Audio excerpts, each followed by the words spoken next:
Muy buenas tardes, reciban todas y todos un afectuoso saludo bolivariano y revolucionario desde la ciudad de La Paz, sede de gobierno del Estado Plurinacional de Bolivia. Mi nombre es Orlando Rincones y dando continuidad al curso de formación de brigadistas de la cátedra del Comandante Supremo Hugo Chávez Frías, organizado por la Universidad Militar Bolivariana de Venezuela, hoy les vamos a estar presentando el segundo micro referido a la vida y obra de nuestro gran mariscal de Ayacucho, Antonio José de Sucre. En esta oportunidad nos vamos a acercar, nos vamos a adentrar a la dimensión militar de Antonio José de Sucre. Y por razones de tiempo y de espacio, hemos decidido dividir este importantísimo tema en dos presentaciones.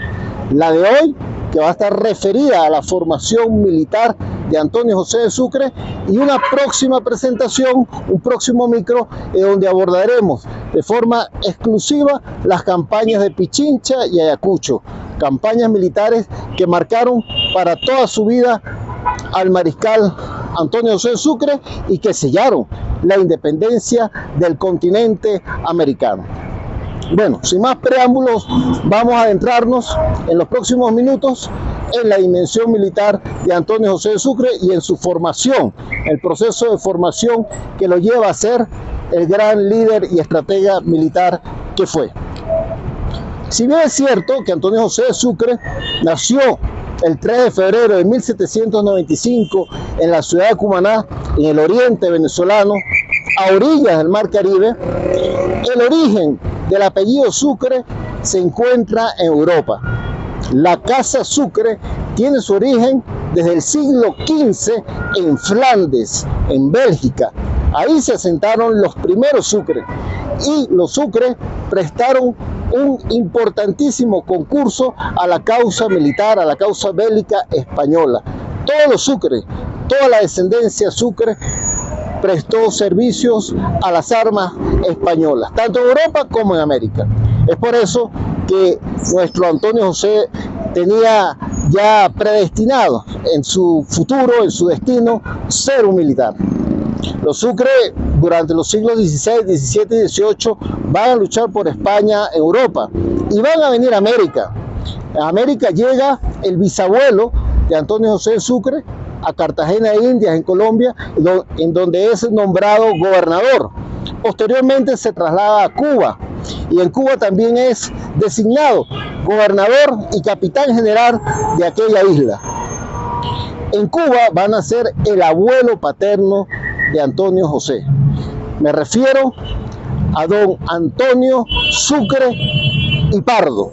Don Antonio Sucre y Pardo va a alcanzar también el grado de coronel del ejército realista.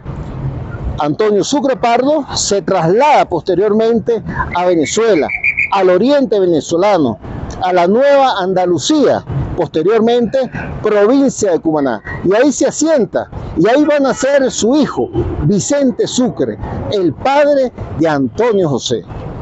Vicente Sucre también va a llegar a detentar el grado de coronel del ejército español, incluso va a ser comandante del regimiento de húsares de Fernando VII en Cumaná. Pero una vez estallada la revolución en Venezuela, no va a dudar Vicente Sucre en plegarse a la causa republicana.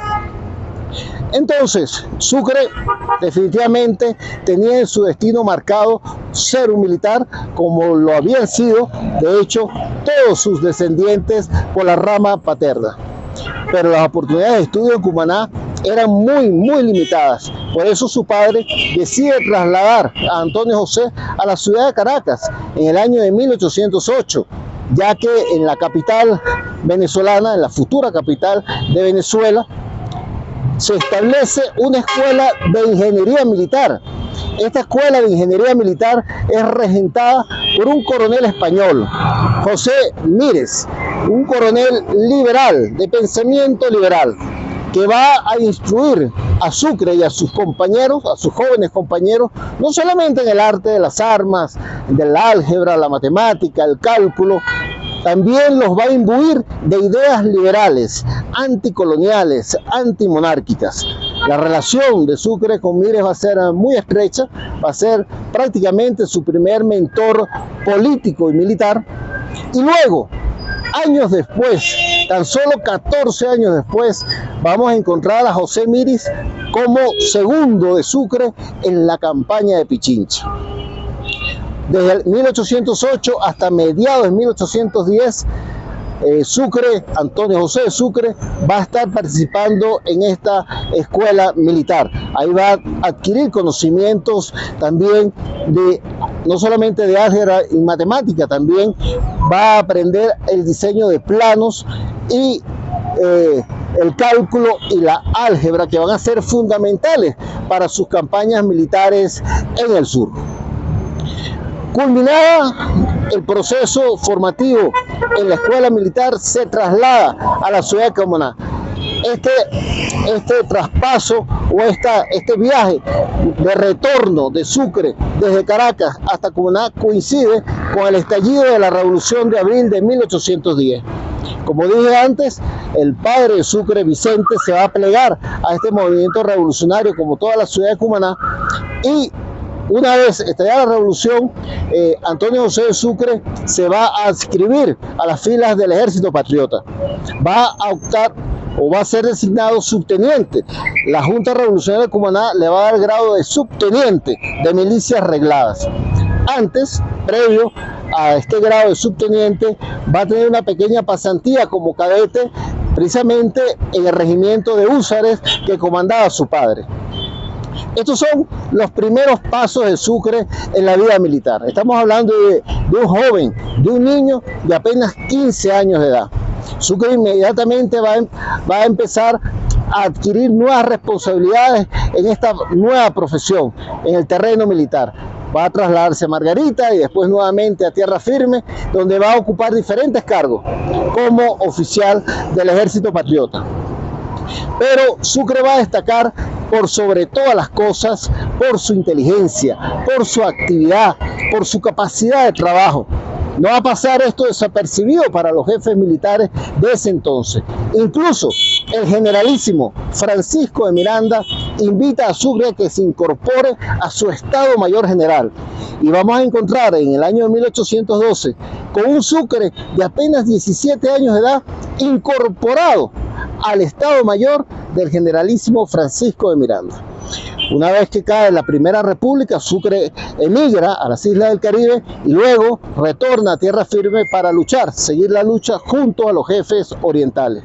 Igualmente, cuando se instaura la Segunda República, Sucre participa de todo ese proceso de luchas y batallas que se dieron en el oriente venezolano junto a Santiago Mariño, Bermúdez, Valdés. De hecho, Sucre va a integrar también los estados mayores tanto de Santiago Mariño como del general José Francisco Bermúdez. Una oportunidad extraordinaria de aprender la ciencia y el arte militar como la que tuvo al lado del generalísimo Francisco de Miranda.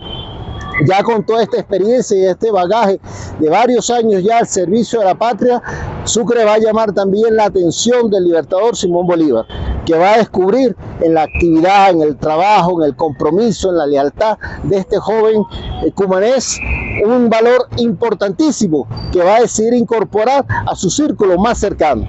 Sucre se incorpora en el año 20 al Estado Mayor General del Libertador y también en ese año 20 va a asumir la cartera de Guerra y Marina.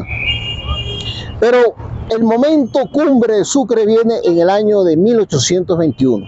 En febrero del año 1821, el libertador Simón Bolívar decide darle la primera gran responsabilidad militar a Sucre. El primer mando en jefe al general Sucre va a ser el que le va a ser conferido por Bolívar como jefe del ejército del sur de Colombia, es decir, el ejército que operaba entre las provincias de Pasto y Popayán. Pero aunado a esa designación, que fue en el mes de febrero, va a venir otra más importante incluso, cuando va a ser comisionado para que vaya hasta Guayaquil, ya que esa provincia que se había insubordinado y había tomado el mando de aquel importante puerto ecuatoriano en octubre de 1820, había solicitado la Junta Gubernativa instalada en Guayaquil, había solicitado el auxilio de Colombia. Y Bolívar, quien ya había enviado al general José Mírez, decide enviar también a Antonio José de Sucre en vista de que no se producían muchos avances tanto en la campaña militar como en el aspecto político.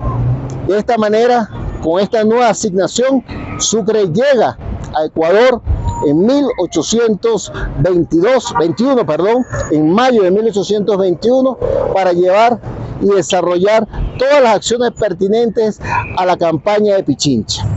Pero para hablar de la campaña de Pichincha y para hablar de la campaña de Ayacucho, los invito a un próximo episodio, a un próximo micro que vamos a estar compartiendo con todos y cada uno de ustedes para abordar en profundidad las dos campañas militares decisivas de la independencia americana y las que sellaron para siempre el nombre de Sucre en nuestra historia. Muchas gracias, hasta la victoria siempre.